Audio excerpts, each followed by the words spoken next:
I spent over $300 million in performance advertising, and I discovered something shocking in the process. It's something so shocking that it is going to get you really excited about how you can improve your performance marketing results and beat your competitors in the process. Now, this shocking revelation is all based on the fact that most advertisers on any platform in any industry don't really understand how advertising platforms really work and the difference between the different algorithms that fuel these advertising platforms with the ability to target users correctly. And if it's hard to believe what I'm saying, you can easily go and scan all your competitors' ads and see that they're all doing pretty much the same thing. And because all your competitors are doing the same thing, you have an opportunity to exploit their misunderstanding of the performance marketing algorithms. And to understand really well performance marketing algorithms, you need to know three things.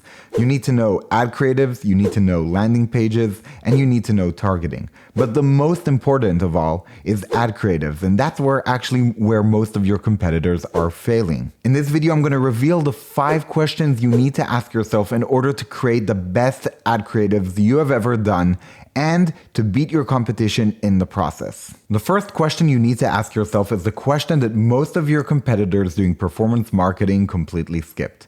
And that question is, why are ad creatives so important for you? Now, the answer to that question is pretty simple, and yet a lot of people kind of forget this. In the past few years, there have been many rules and privacy laws that have completely changed the landscape of what you can target when you're doing performance advertising.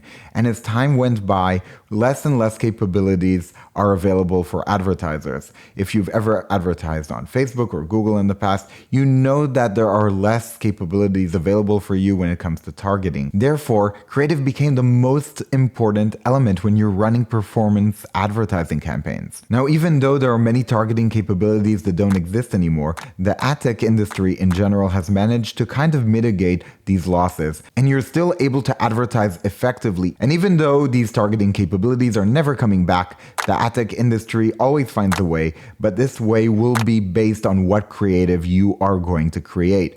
And the creative is more important than targeting because the targeting, in essence, doesn't really exist anymore. Think about it, in a world without targeting, ad creative is basically king. So now that we know why ad creatives are so important for you, let's move on to the second question. Now, the second question is, what is the goal of the ad creative that you are going to create? In order to answer that second question, you need to really think about, where does your audience live and what do they expect to see? Now, what do I mean by where does your audience live? In the world of performance marketing, there are 2 ways to kind of engage with your audience, either through an explore channel or through an intent channel. Explore channels are everything from social media ads on platforms such as Facebook, Instagram, TikTok, YouTube, and LinkedIn. And if you're thinking about explore ads that live outside of their native platforms, you have native ads and display ads. In native ads, you have companies such as Taboola, Outbrain, and Yahoo,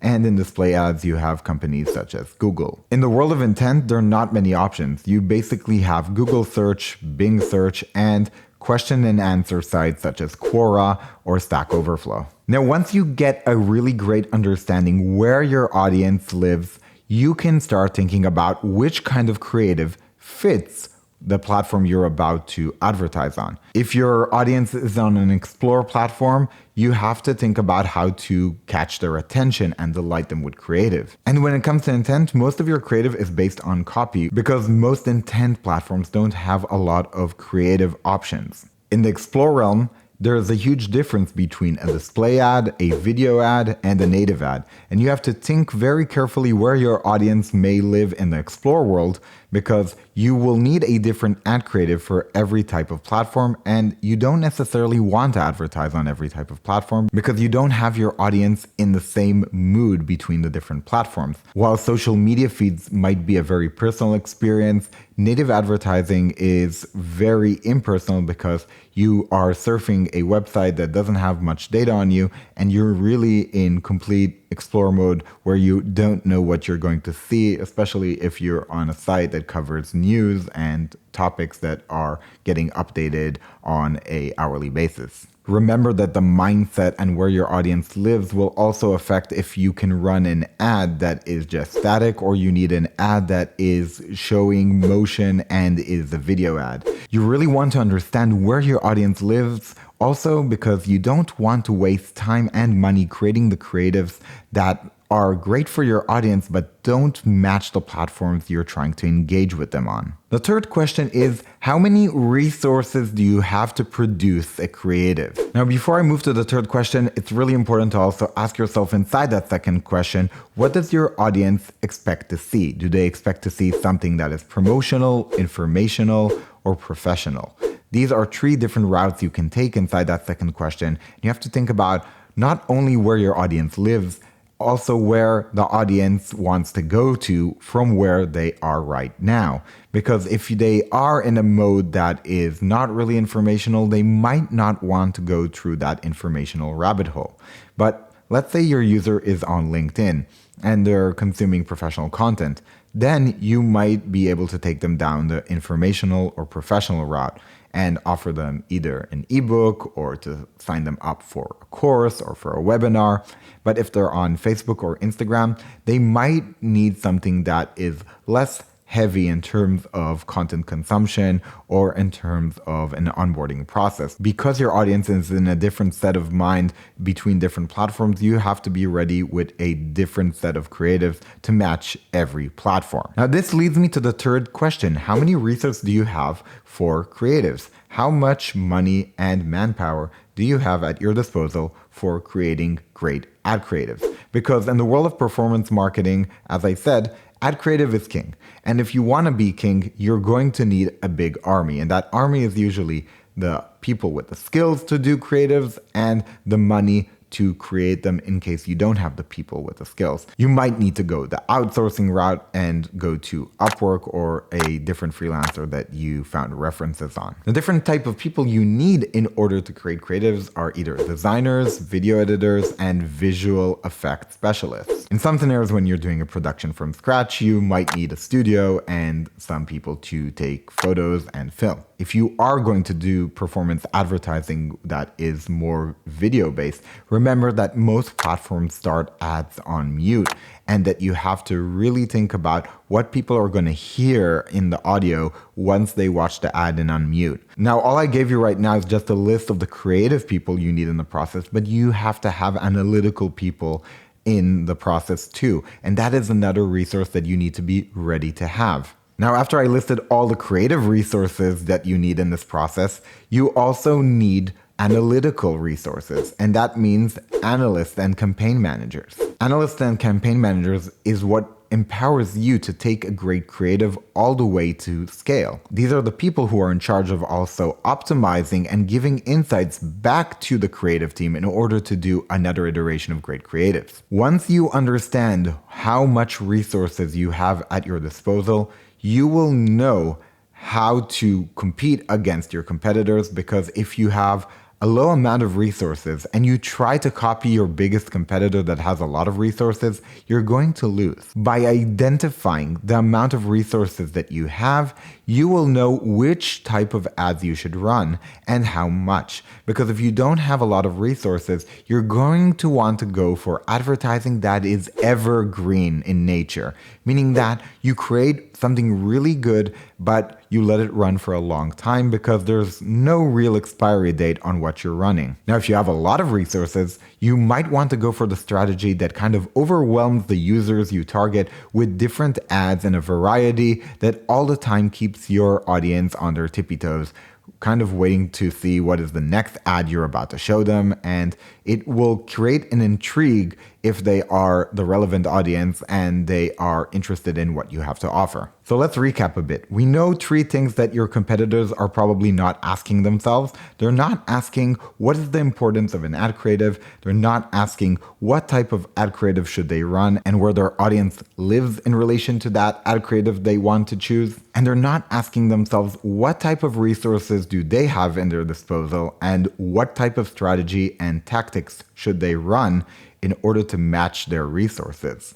By ignoring all three questions, your competitors are de facto spending money inefficiently on their performance marketing. And that leads me to my fourth question that you should ask yourself. And that is, what is your budget for performance marketing? Now, I'm about to say something that's going to sound a bit discouraging. If you don't have a sufficient budget, you should not try to do performance advertising. You have to understand what is the budget of your competitors in the space you are currently competing in. Now, if you have a managed ad account, you can actually ask your account manager to give you an aggregated report of your industry. How much are your competitors spending on a daily and monthly basis, and what is their average cost per click and cost per impression? If you're going to do performance marketing well, there are very few industries that will allow you to run with low budgets. What most of your competitors will fail to understand is that you have to have a lot of money in the bank in order to spend,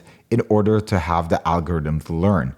It's not about getting results from day one, it's about getting the results eventually so you can really perform on day 100. If you remember earlier in this video, I alluded to the fact that there are no real targeting capabilities on any platform. That basically means that you have to have enough money to let the platforms explore and find the right audience for you. Because the platforms move to be based on signals and not based on targeting, a great creative and a strong signal can do the trick. But in order to get to that great creative and a strong signal, you have to spend in order to reach that signal. And that signal can be a lead, a sign up, or a purchase of any kind. So now that we understand budgets and we know that we have to have a large budget in order to reach results, and from reaching results, we're going to optimize and then reach scale. So to summarize the fourth question, the real reason you need to understand your budget very well is because you need to know that you can go through the process of advertising in order to reach a result, reaching a result in order to teach the algorithm, and teaching the algorithm in order to scale in the future. Once you reach the realization that working with a large budget to reach results works every time, you're going to really believe in the power of performance marketing. Now, speaking of these results and signals, here comes the fifth question that your competitors don't really think about too much when they're starting performance advertising campaigns. And that is, what is the quality of a result? What is the quality of a signal on each and every of the different platforms? Now, the next sentence I'm about to say to you will make perfect sense to you if you are an experienced marketeer. And that is that Meta and Alphabet have the most accurate signals and the best marketing capabilities due to the fact that their signals have a high quality. You see, when you're advertising on a platform that owns the inventory and has the information of the user, you have a better chance of reaching your intended audience if you just spend enough time creating an excellent creative and running with a sufficient budget with a good signal. Many of your competitors will run advertising ads on channels that do not own the inventory and therefore do not have data on the user, and therefore their advertising will be potentially inefficient in compared to yours. The secret to beating your competitors is understanding how you want to utilize inventory that's not owned by a platform.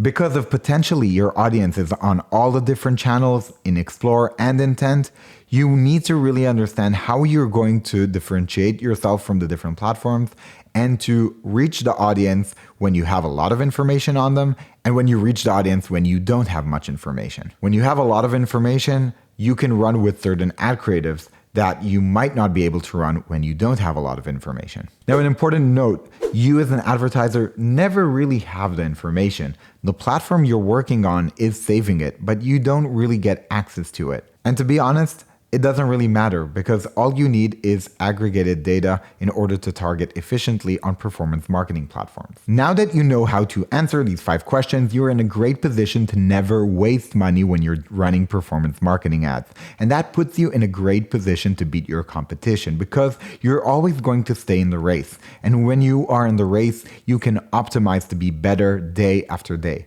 Remember, 1% performance improvement today is a lot in the long run. And when you reach day 100, you have doubled your performance.